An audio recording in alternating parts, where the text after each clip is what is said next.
Hi guys, dahil nga birthday ng kapatid kong lalaki noong nakaraang linggo, abay syempre dapat lang na maghanda kami. Hindi pwedeng wala siyang libre sa buong pamilya.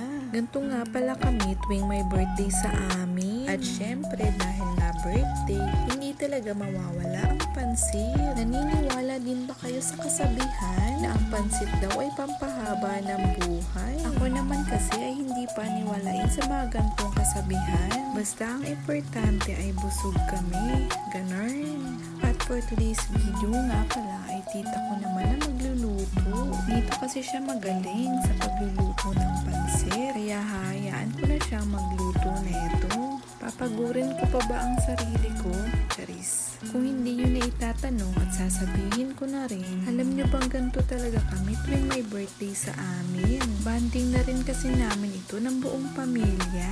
Sa side nga pala ito ng papa ko.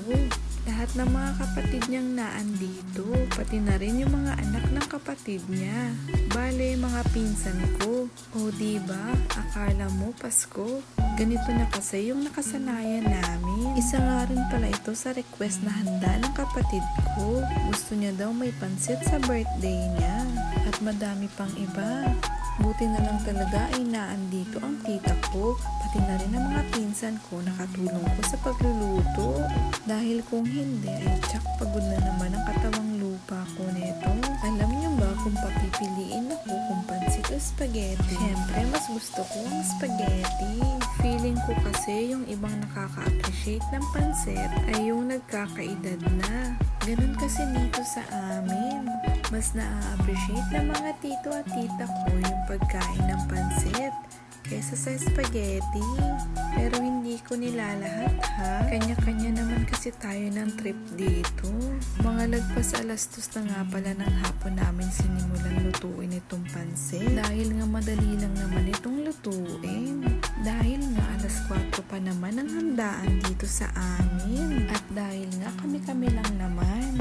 Kaya okay lang naman kahit medyo maliit itong niluluto namin. Sa mga nagtataka nga pala kung anong klaseng pansit ang niluluto ng tita ko, pansit canton nga pala ito na hinaluan na din namin ng pansit bihon.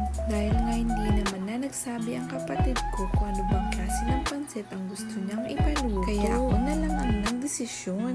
Total, kami naman ang kakain. Dahil nga wala naman dito sa amin ang kapatid ko. O diba, ang syala, kahit wala yung tao, nagbe-birthday pa rin. Katulad nga ng sinabi ko sa inyo kanina, ganito talaga kapag may birthday dito sa amin. Lalo na yung mga nasa malayong lugar. Nagpapadala na lang sila dito sa amin sa probinsya ng panghanda. O siya, hanggang dito na lang muna.